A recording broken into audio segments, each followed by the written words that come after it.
Okay, well, we kind of thought it was a slow day for trades there for a minute, and then right when I was about to go to sleep, all of that stuff changed. Jrue Holiday is now a member of the Milwaukee Bucks, and I kind of thought that tomorrow morning's video was going to be about all the James Harden rumors flying around about, potentially going to the Nets and things like that, but nope, we're making a Jrue Holiday video because at 11:56 Eastern Time, I'm recording a video about Jrue Holiday going to the Milwaukee Bucks. We're going to talk about the crazy compensation. We're going to talk about what this means for each team.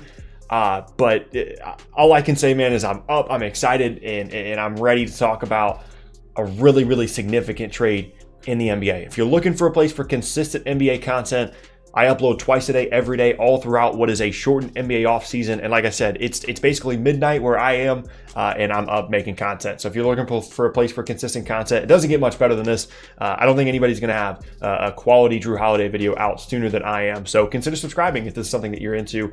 Typical intro stuff, socials at the bottom of the screen, Twitch, all that good stuff. Let's just go and get into it. There's no point in wasting time, right? Okay, so first point to be made here. Jrue Holiday going to Milwaukee, love the fit. Absolutely love it. The upgrade between Jrue Holiday and Eric Bledsoe at the point guard spot is, I can't even describe how much of an upgrade that is for Milwaukee. They were looking to upgrade the spot in their roster. They were in the hunt to potentially get Dennis Schroeder. That didn't work out. They've been kind of dangling Eric Bledsoe to a couple of different teams. Ultimately, upgrading that spot, regardless of what it took, is huge for this team. Eric Bledsoe offensively basically might as well not even be on the floor in the postseason. It's a huge, huge thing for them to have to overcome that they don't have to deal with anymore. Second point that has to be made here is the compensation. Now, I can't be more clear about this. In a vacuum, Jrue Holiday is not worth what's on the screen here. 3 first-round picks and 2 pick swaps, plus Bledsoe and Hill, who obviously don't have any value here, and that's why there's so many picks and pick swaps involved. In a vacuum, Jrue Holiday, who's a 2021 free agent, is not worth that, okay? But when you add the context of the Milwaukee situation, I love this trade for the Bucks. I don't think that the picks matter. I really don't. They're completely irrelevant. Like you could say, oh, well, if Giannis leaves, they're in this really bad situation because they're giving up all these future picks and these pick swaps. They're screwed if Giannis leaves regardless. There's no, in my opinion, there's very little risk here because if you're the Bucks, right, and you're sitting there thinking, man, I don't know if we really want to give up these first round picks that are going to end up in the 20s if Giannis stays to bring in Jrue Holiday. I'm not sure if it's worth it. You have to make this move if you're Milwaukee. You have to do whatever you can to bring in Jrue Holiday. That's probably why they had to give up so many picks, because the Pelicans knew that, and the Pelicans knew they had a valuable player. But you got to do whatever you can to retain him, and I respect this move. I really do. I'm not sure that every team would have made this move. And, there's a scenario here, right, where you make a move like this and it goes poorly and Giannis leaves. But there's also a scenario in which Giannis leaves because you didn't make this move, and then suddenly, yeah, you have your draft picks, but what good does that do you? I respect this move. I love it for Milwaukee. I mean, I think they certainly gave up too much, but in the circumstances, I love it. Upgrading that point guard spot is huge. That 3-man trio of Giannis, Chris Middleton, and now Jrue Holiday is going to be tremendous for this team. Now we talk about the Pelicans. David Griffin is winning Executive of the Year. Like, just go ahead and give it to him. Go ahead and give it to him. Like, he handled the AD situation about as well as you could possibly hope to. They did some good things in the draft last year. Brandon Ingram looks like he's going to be a really good player, and now they're getting this much value out of Jrue Holiday as well. They're going to get double-digit draft picks and pick swaps, out of Anthony Davis and Jrue Holiday.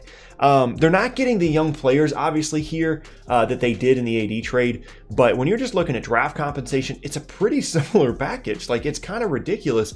But they just identified Milwaukee as a team that was desperate enough to do this. No other team was making a move like this other than Milwaukee, because they know what's at stake for the Bucks.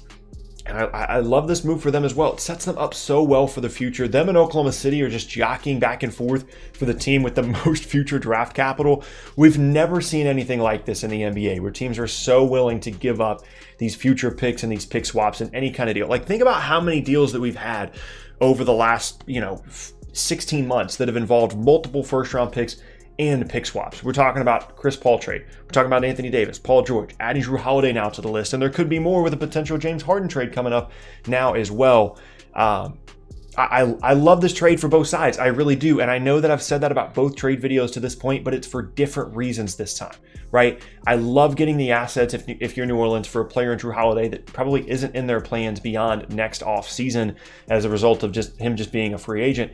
You know you have a valuable player. You find the most desperate team you can. You get as many assets as you can, and you cash in. Now, there's no guarantee that these are going to be super crazy high picks, right? If Giannis stays in free agency, the Bucks are going to continue to be one of the best teams in the East, and this pick, probably best case, is going to be, at number 25 or something. And then the pick swaps are relevant because you're not swapping your own pick when it's that high. But just having that number of picks allows you to do so many things moving forward. And basically, you can treat first-round picks like second-round picks at this point if you want to. Just throw them in as filler to entice another team to take on salary, to just entice any other team in any kind of trade package.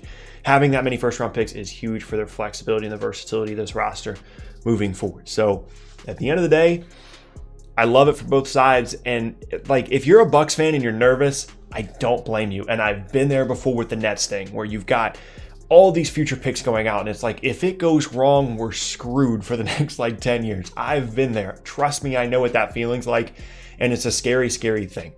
But you know what else is scary? Is potentially losing Giannis in 2021. And he could absolutely still leave and you're screwed. But I personally would rather get to 2021 and Giannis leave, even though we made all these moves and then suck for 7 years. Because if I'm the GM, I'm getting canned anyway, right?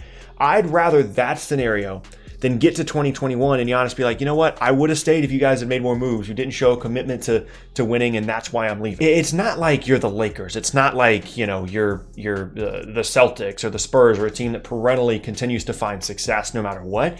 You're the Milwaukee Bucks, and you have the best chance that you're going to have over the next 50 years to win a title with Giannis Antetokounmpo on your roster. And who cares how many picks you have to give up to bring in players to retain him and keep him on your roster. I have a lot of things that I would say about this that I typed out on Twitter a couple of times and then backspaced because uses language that I don't typically use in these YouTube videos. But this is a big you-know-what move by Milwaukee, and I respect it and I love it so much. So we'll kind of see where these teams are going moving forward. I can't anticipate that Milwaukee is going to be making any more moves just because I don't know what assets they have outside of DiVincenzo. They're going to roll into next year with this group, and we're going to kind of see where they go. For New Orleans, I can't praise David Griffin and the front office enough. They are just continuing to crush this rebuild and are going to be a team to continue to watch out for, to potentially flip these picks and these pick swaps that they're getting in return for Anthony Davis and Jrue Holiday for some more assets down the road. There could still be some moves in play for them, but this was obviously the big one.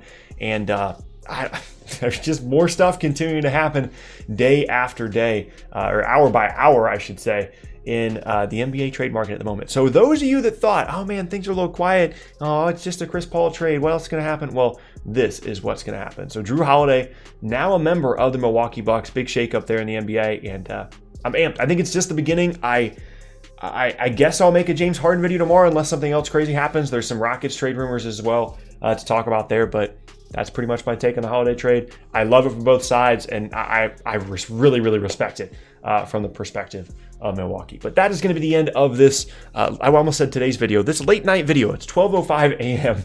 I appreciate you guys hanging out and watching the video. Hope you have an awesome rest of your day. As I said, if you're looking for consistent NBA content, it doesn't get much better than what we've got going on over here. So if you want to sub, I would really appreciate it. If you missed any of my previous videos, by the way, you can check out the boxes on screen, and I will see you all next time.